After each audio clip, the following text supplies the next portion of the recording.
رہا ہے اور پیدا فرمانے کے بعد آدم کو بنانے کے بعد سب سے پہلے اللہ نے آدم کی ماں کو پیدا نہیں کیا کہہ دو سبحان اللہ۔ آدم کے باپ کو نہیں بنایا، آدم کے بھائی کو نہیں بنایا، آدم کے کسی رشتہ دار کو نہیں بنایا، بلکہ آدم کو پیدا کرنے کے بعد سب سے پہلے اللہ نے آدم کی بیوی حضرت حوا کو پیدا کیا۔ بے شک سبحان اللہ سبحان۔ آدم علیہ السلام نے نتیجہ کی جنت میں بھی اداس بہت رہتا ہے یہ دل، کیا کہا جنت میں بھی، ارے جنت میں تو کس چیز کی کمی ہوگی بھائی، آدمی جنت میں چلا جائے تو سب کچھ مل جائے، لیکن آدم نے کہا جنت میں بھی اداس بہت رہتا ہے یہ دل۔ آدم کی اور حوا کی راحت نکاح ہے، اللہ کے نبی کی سنت نکاح ہے، اسلام کی انسانیت کے بقا کی ضمانت نکاح ہے، آنکھوں کی روح و دل کی طہارت نکاح ہے، دو دل کے درمیان محبت نکاح ہے، دو دل کے درمیان محبت نکاح ہے۔ آدم علیہ السلام نے کہا اللہ تو نے جنت تو مجھے دے دی، جنت میں رکھ دیا، لیکن میرا کوئی رفیق نہیں ہے، میرا کوئی لائف پارٹنر نہیں ہے، میرا کوئی ہم سفر بتا، میرا کوئی جیون ساتھی پیدا فرما جس کے ساتھ میں اپنی تنہائیوں کو دور کر سکوں، جس کے ساتھ مجھے انسیت ہو، مجھے میرا اکیلا پن محسوس نہ ہو۔ تو آدم علیہ السلام کی بائیں پسلی سے حضرت حوا کو پیدا فرمایا، کہہ دو سبحان اللہ۔ پہلی بار حضرت حوا کو پیدا فرمایا۔ اب آدم اور حوا کا پہلا رشتہ ہونے جا رہا ہے۔ آدم علیہ السلام نے جب حضرت حوا کو دیکھا تو کہا عرض کیا مولا حوا کو تو نے پیدا کیا ہے، اس حوا کو تو نے بنایا ہے، اس حوا کو مجھے عطا فرما دے، میرا نکاح حوا کے ساتھ فرما دے۔ آدم علیہ السلام نے جیسے ہی دعا کی کہ مولا حوا سے میرا نکاح فرما دے تو اللہ تعالیٰ نے ارشاد فرمایا آدم تو حوا کا مہر تو ادا کر، میں تیرا نکاح فرما دوں گا۔ تو آدم علیہ السلام نے پوچھا اے اللہ تعالیٰ حوا کا کیا مہر ہے؟ آج تو درہم و دینار مال و دولت کو مہر بتا دیا جاتا ہے، زمینوں کو مہر میں لکھایا جاتا ہے، لیکن آپ دیکھیے جب آدم علیہ السلام نے اللہ سے پوچھا اے مولا حوا کی کیا مہر ہے، حوا کی مہر کیا ادا کروں، کیا درہم و دینار دوں؟ تو اللہ نے ارشاد فرمایا آدم میرے آخری نبی ہے محمد رسول اللہ صلی اللہ تعالی علیہ وسلم، جن کے صدقے میں میں نے تجھے بھی پیدا کیا ہے، تیری بیوی حوا کو بھی پیدا کیا ہے۔ اے آدم اگر تو حوا کا مہر ادا کرنا چاہتا ہے میرے آخری نبی پر 11 مرتبہ درود پاک پڑھ دے، تیرا مہر ادا ہو جائے گا، میں حوا سے نکاح نبی کی میلاد، نبی کا ذکر آدم و حوا کی مہر قرار پایا۔ تو آپ نے بھی آج سنت نبی کے موقع پر جب نکاح کی ادائیگی کے اوپر بینڈ باجا نہیں بلوایا ہے کیونکہ یہ سنت نہیں خرافات ہے، آپ نے ڈھول تاشا نہیں منگوایا ہے، آپ نے نکاح کے مبارک موقع پر آپ نے مولانا عارف صاحب برکاتی کو بلایا اور مجھ ناچیز کو بلایا اور نبی کا ذکر فرمایا، تو آپ نے نبی کی نہیں بلکہ خدا کی سنت کو ادا کیا، اس لیے کہ خدا نے نبی کے اوپر درود و سلام پڑھوایا تھا۔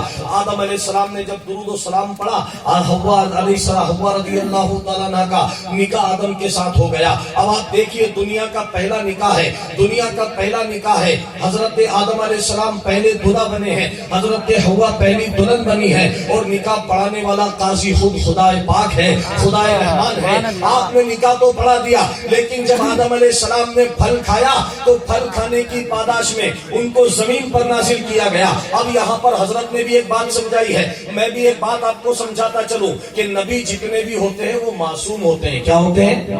آپ توجہ سے میری بات کو سنے، میں عقیدے والی بات بتا رہا ہوں کہ نبی معصوم ہوتے ہیں، نبی سے کوئی گناہ نہیں ہوتا، تو پھر کیوں کیا جاتا؟ آدم 300 سال روئے کیوں؟ کیا گناہ کر دیا تھا جو جنت سے اللہ نے دنیا میں بھیج دیا؟ کیا غلطی ہو گئی تھی آدم سے جو 300 سال روتے رہے؟ میرے بھائیوں 300 سال رونا آدم کی غلطی نہیں تھی، بلکہ آدم کی شان بندگی تھی، آدم کی عاجزی و انکساری تھی، آدم کا انداز دل ربائی تھا، اس لیے کہ اللہ نے قرآن میں فرمایا تھا انی جاعل فی الارض خلیفہ، میں نے آدم کو زمین پہ اپنا خلیفہ بنایا۔ کہاں پر؟ زمین پہ، جنت میں نہیں، فی الارض خلیفہ، میں نے آدم کو زمین پہ اپنا خلیفہ بنا، قرآن کی آیت ہے۔ تو پھر جنت میں کیوں رکھا؟ ارے جنت تو جاگیر ہے آدم کی، آدم کی اولاد کی جاگیر ہے، جو آدم پہ ایمان لائے نبیوں پر ان کی جاگیر ہے، جو نبیوں کے نقش قدم پر چلے ان کی جاگیر ہے۔ جنت تو تجھے دی جائے گی، لیکن دنیا میں جانے کا کوئی بہانہ تو پیدا کیا جائے۔ تو دنیا میں جانے کا کیا بہانہ ہوا؟ آدم علیہ السلام کو پھل کھلایا اللہ نے، کہہ دو سبحان اللہ۔ لوگ کہتے شیطان نے کھلایا، ارے شیطان کی کیا مجال کہ نبی کے سامنے پھٹک سکے. اللہ تعالیٰ کو گندم کھلایا اللہ نے. اللہ کی مرضی سے آدم نے گندم کھایا، اس لیے کہ اللہ جانتا تھا کہ آدم گندم کھائیں گے تو دنیا میں جائیں گے، دنیا میں جائیں گے تو شادی کریں گے، شادی کریں گے تو اولاد پیدا ہوگی، اولاد پیدا ہوگی تو کوئی نوح نجیب اللہ بنے گا، کوئی ابراہیم خلیل اللہ بنے گا، کوئی عیسیٰ روح اللہ بنے گا، کوئی موسیٰ کلیم اللہ بنے گا، اور کوئی محمد رسول اللہ بنے گا، محمد رسول اللہ بنے گا. یہ سب آدم کی اولاد میں آنے تھے، یہ سب آدم سے نبیوں کا سلسلہ چلنا تھا، آدم علیہ السلام سے نبیوں کا سلسلہ چلنا تھا، آخری نبی کو بھی آنا تھا. اس لیے اللہ نے پھل کھلایا اور دنیا کے اندر بھیجا. جب آدم علیہ السلام نے اس زمین کو اپنے قدموں سے امتیاز بخشا، جب اس زمین نے آدم علیہ السلام کے قدموں کے بوسے لیے تو دونوں دلہا دلہن کو دنیا میں سے یعنی جنت سے دنیا میں نازل کیا. ایک جگہ نازل نہیں کیا. کہاں پر نازل کیا؟ حضرت حوا کو تو نازل کیا جدہ میں، جو کہ آج سعودی عرب کی راجدھانی ہے، جہاں پر انٹرنیشنل ایئرپورٹ ہے، وہاں پر آپ کو نازل کیا. اور حضرت آدم علیہ السلام کو کہاں پہ نازل کیا؟ ہاں، تاریخ فرشتہ سے لے کر ہندوستان اسلام کے سائے میں اور ہندوستان کے تعلق سے جتنی بھی کتابیں لکھی گئی ہیں، the discovery of India written by Jawahar Lal Nehru, India wins freedom written by Maulana Abul Kalam Azad, the first education minister of India, بڑی بڑی کتابوں کے اندر تفسیر میں لکھا ہے کہ آدم علیہ السلام کو جب سارے دنیا کے پہلے انسان کو جب اس منو سے منشیہ ہوتا ہے، آدم سے آدمی ہوتا ہے. بائبل میں آپ کا نام ایڈم آیا ہے، گیتا میں اور رامائن میں آپ کا نام منو آیا ہے، منو سے منشیہ. قرآن میں آپ کا نام آدم آیا ہے. آپ کو نازل کیا تو سرندیپ کی ایک پہاڑی پر، جس پر آج بھی قدموں کا ایک نشان ہے، جس قدم کے نشان کے بارے میں اس بدھسٹ کا عقیدہ ہے کہ گوتم بدھ کا نشان ہے، جس کے بارے میں ہندو کا عقیدہ ہے کہ برہما کے قدموں کے نشان ہے. لیکن عیسائی، یہودی اور مسلمان، ان تینوں قوم کا عقیدہ ہے کہ آدم علیہ السلام کے قدموں کا نشان. جنت سے زمین پہ آنے کے بعد پہلا قدم یہیں پر رکھا تھا. آج بھی سرندیپ کی پہاڑی پہ وہ قدم موجود ہے. آدم علیہ السلام کو ہندوستان میں بھیجا اور اس بات کا جواب دے دیا.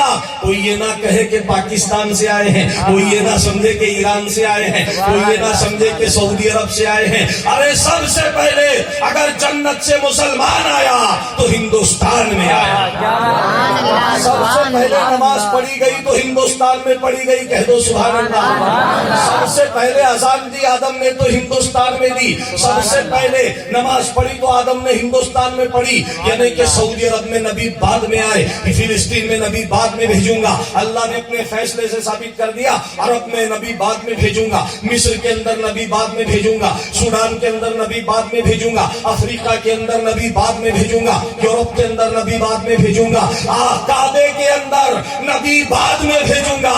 پہلے کاشی کے اندر نبی بھیجوں گا. جس دیش میں کاشی ہے، کاشی کے اندر، ہندوستان کے اندر نبی کو بھیجوں گا. تو پہلے نبی کو اللہ تعالیٰ نے ہندوستان میں پیدا فرمایا. یہ ہندوستان سارے انسانوں کی پیترک بھومی ہے، یہ ہماری فادر آف لینڈ ہے. دنیا میں سب سے بڑا تمام انسانوں کا اگر کوئی بنیادی مقام ہے تو وہ ہندوستان میں ہے. سب سے پہلے آدم نے یہیں پر سجدہ کیا، یہیں پر اذان دی گئی. ابھی کعبے میں اذان نہیں ہو رہی ہے، لیکن سبحان اللہ کاشی میں اذان ہو رہی ہے. ابھی کعبے میں نماز نہیں ہو رہی ہے، لیکن کاشی میں نماز ہو رہی ہے. اللہ اکبر. آدم علیہ السلام نے سب سے پہلے نماز ادا کی. اسی ہندوستان سے 40 بار حج کیا، اسی ہندوستان سے بے شمار بار عمرہ کیا. اسی لیے تو اقبال نے فرمایا ہے سارے جہاں سے اچھا ہندوستان ہمارا، ہم بلبلے ہیں اس کی یہ گلستہ سارے جہاں سے اچھا. ارے مکہ مدینہ تو بعد میں بنا بھیا. ابھی آدم علیہ السلام ہندوستان میں اللہ تعالیٰ کا نام لے رہے ہیں. ابھی نبی پیدا نہیں ہوئے. ابھی مکہ کے اندر مسجد حرم بھی آدم علیہ السلام نے جا کر کے ہندوستان سے بنائی. پہلی مسجد کو تعمیر آدم علیہ السلام نے کیا. اس کے بعد مختلف انبیاء اکرام نے اس کا کام کیا، لیکن ہندوستان کو وہ شرف حاصل ہے. اسی لیے تو سرکار دو عالم صلی اللہ علیہ وسلم کی حدیث مبارکہ ہے کہ آپ ایک بار تشریف فرما تھے کہ ٹھنڈی ہوا کا جھونکا آیا. صحابہ اکرام سے رسول پاک نے دریافت کیا، اے میرے صحابیوں جانتے ہو یہ ہوا کہاں سے آ رہی ہے، یہ ٹھنڈی ہوا کہاں سے آ رہی ہے؟ صحابہ اکرام نے عرض کیا یا رسول اللہ آپ ہی بہتر جانتے ہیں، آپ کا خدا ہی بہتر جانتا ہے، آپ بتا دیجئے کہاں سے آ رہی ہے. تو اللہ کے رسول نے فرمایا کہ یہ ٹھنڈی ہوا ہندوستان سے آ رہی ہے اور مجھے ہندوستان کی مٹی سے جنت کی خوشبو آ رہی ہے، جنت کی خوشبو آ رہی ہے۔ علامہ اقبال فرماتے ہیں ٹوٹے تھے جو ستارے فارس کے آسماں سے، پھر تاب دے کو اس کو چمکائے کہکشاں سے، شاہ عرب کو آتی ہے ٹھنڈی ہوا جہاں سے، میرا وطن وہی ہے، میرا وطن وہی ہے۔ جس تاتاریوں نے جس کو اپنا وطن بنایا، جس نے حجازیوں سے دشت عرب چھڑایا، میرا وطن وہی ہے، میرا وطن وہی ہے۔ اس ہندوستان کی بھومی میں نازل کیا۔ اب آپ دیکھیے کہ آدم علیہ السلام اور حضرت حوا ایک دوسرے کو تلاش کرنے نکلے، دلہا دلہن ایک دوسرے کو ڈھونڈنے کے لیے نکلے۔ حضرت آدم علیہ السلام چلے ہندوستان سے، حضرت حوا چلی جدہ سے۔ حضرت حوا نے جو اپنی طاقت کے مطابق فاصلہ طے کیا، حضرت آدم نے اپنی طاقت کا مطابق فاصلہ طے کیا۔ دونوں میاں بیوی جب چلتے چلتے میدان عرفات میں پہنچے تو ایک دوسرے کو پہچان لیا۔ سبحان اللہ، دونوں کا سنگم ہو گیا، دونوں کا ملن ہو گیا، ایک دوسرے کو پہچان لیا۔ اسی لیے اس میدان کا نام ہے میدان عرفات۔ عرفات کا مطلب ہوتا ہے پہچان لینا۔ عرفات کا مطلب کیا ہوتا ہے؟ پہچان لینا۔ انہیں آدم نے حوا کو پہچان لیا، حوا نے آدم کو پہچان لیا، اس میدان کا نام عرفات رکھ دیا جس جگہ آدم اور حوا نے ایک دوسرے کو ملے تھے۔ اللہ تعالیٰ کو دلہا اور دلہن کا ملن کتنا پسند آیا، گنگا اور جمنا کا سنگم کتنا پسند آیا، دلہا اور دلہن کا پتی پتنی کا ملنا کتنا پسند آیا کہ اللہ تعالیٰ نے جس جگہ آدم اور حوا ملے تھے، قیامت تک ہر حاجی کو میدان عرفات میں وقوف کرنا واجب قرار دے دیا، واجب قرار۔ تمہارا حج ہی قبول نہیں، کتنے ہی طواف کر لو، شیطان کو کنکری مار لو، زمزم پی لو، قربانی کر لو، جب تک وقوف عرفات نہیں کرو گے تو تمہارا حج ہی قبول نہیں۔ یہ آدم اور حوا کی یادگار ہے، عرفات کے میدان میں قیام کرنا۔ اور پھر یہ بھی دیکھیے آپ کہ مسجد جاؤ تو اپنی عورتوں کو گھر چھوڑ کر جاؤ، بازار جاؤ تو اپنی عورتوں کو گھر چھوڑ کر جاؤ، تراویح پڑھنے جاؤ تو اپنی عورتوں کو گھر چھوڑ کے جاؤ، یہاں تک کہ قبرستان جاؤ تو اپنی عورتوں کو گھر چھوڑ کر کے جاؤ، چاہے جنازہ عورت ہی کا کیوں نہ ہو۔ تو فرمایا کہ ہندوستان سے لے کر کے قبرستان تک اپنی عورتوں کو گھر چھوڑ کر جاؤ، لیکن جب حج کرنے آؤ تو اپنی عورتوں کو ساتھ میں لے کے آؤ تاکہ تم آدم کی سنت ادا کرو، تمہاری عورتیں حوا کی سنت ادا کرے، حوا کی سنت کو ادا کرے۔ اسی لیے تو میدان عرفات میں دونوں جمع ہوتے ہیں۔ اب میرے بھائیوں دیکھو آپ کہ دلہا دلہن کا ملن اللہ کو کتنا پسند ہے، شادی کا یہ پوتر بندھن اللہ کو کتنا پسند ہے، یہ انگیجمنٹ اور اللہ تعالیٰ کے نزدیک شادی اور نکاح کی سنت اللہ کو کتنی پسند ہے۔ دنیا کا کوئی مذہب نہیں ہے جو وواہ اور نکاح کو اتنا بلند مقام دیتا ہو جو اسلام نے دیا ہے۔ اسلام کی حج کی عبادت آدم اور حوا کی یادگار کے طور پر دنیا کو پیغام دے رہی ہے کہ انسانیت کی بقا کی ضمانت نکاح ہے، اللہ کے رسول کی سنت نکاح ہے، اللہ کے رسول کی سنت نکاح ہے۔ اور بے شک اللہ کے رسول کی سنت نکاح ہے، اور جنت میں بھی اداس بہت رہتا ہے یہ دل۔ آدم کی اور حوا کی راحت نکاح ہے، یہ آدم اور حوا کی سنت کے مطابق اللہ تعالیٰ نے آج بھی جاری اور ساری فرمائی ہے۔ لیکن کتنے افسوس کی بات ہے کہ آج ہم نے شادی کو اتنا مشکل بنا دیا ہے، فضول خرچی کر کے۔ اللہ کے رسول نے زنا کو سخت بنا دیا تھا، عورتوں کو پردے کا حکم دے دیا، مردوں سے کہا نگاہوں کو نیچی رکھو۔ آج تو ہماری مائیں بہنیں سڑکوں پر پروٹیسٹ کر رہی ہے حجاب کے لیے، پردے کے لیے۔ یہ نوبت آ گئی کہ جس امت کی بیٹیوں کو اللہ نے مسجد آنے سے منع کر دیا، مسجد سے بڑھ کے کوئی جگہ نہیں ہے۔ اللہ کے رسول نے فرمایا روئے زمین پر سب سے افضل اگر کوئی جگہ ہے تو مسجد ہے، اور سب سے بری جگہ اگر کوئی ہے تو بازار۔ آج مسلمانوں کی عورتوں کو جن کو مسجد آنے سے روک دیا ہو، وہ بازاروں کے اندر بے پردہ گھومتی نظر آ رہی ہے، شادیوں کے اندر بے پردہ گھومتی نظر آ رہی ہے۔ میرے بھائیوں، شادی تو ایک لڑکی کی ہو رہی ہے، لیکن ساری لڑکیاں دلہن سے بھی زیادہ سنگار کر رہی ہیں، اور شادی کے اندر بے پردگیاں ہو رہی ہیں۔ آپ اندازہ فرمائیے کہ جس شادی کے اندر بے پردگی عام ہو جائے، جس شادی کے اندر گناہ کے کام عام ہو جائے، وہ شادی نہیں، وہ تو بربادی ہوتی ہے، بربادی۔ آج اولاد کی بربادی ہے، نوجوان قوم کی بربادی ہے، نوجوان لڑکوں اور لڑکیوں کی بربادی ہے۔ اللہ کے رسول نے زنا کو سخت بنا دیا تھا اور نکاح کو آسان بنا دیا۔ آج ہم نے نکاح کو مشکل بنا دیا اور زنا کو آسان بنا دیا۔ زنا کے لیے ہتھیار ہے۔ آج تنہائی میں ہمارے نوجوان لڑکے موبائل کے اندر دیکھ رہے ہیں، حالانکہ موبائل ایک علم کا ذریعہ ہے، ہم چاہیں تو علم سے سیکھ سکتے ہیں۔ ارے تمہارے ماں باپ دیکھیں یا نہ دیکھیں، تمہارے دوست یار دیکھیں نہ دیکھیں، لیکن موبائل دیکھتے وقت بھی وہ خدا تمہیں دیکھ رہا ہے۔ اسے معلوم ہے تمہاری آنکھیں کیا دیکھ رہی ہے، تمہاری انگلیاں کن الفاظ پر چل رہی ہے، وہ اللہ تعالیٰ جاننے والا ہے۔ تو میرے بھائی اور بزرگوں، آج یہ شادی کا جو موقع ہے اور جو شادی کا ماحول ہے، ہم نے کتنا مشکل بنا دیا۔ اللہ کے رسول نے شادی کو کتنا آسان بتایا تھا۔ ایک حدیث پاک میں آتا ہے کہ ایک عورت آپ کی بارگاہ میں آئی، تمام صحابہ اکرام پرندوں کی طرح گھیرے ہوئے تھے رسول پاک کو۔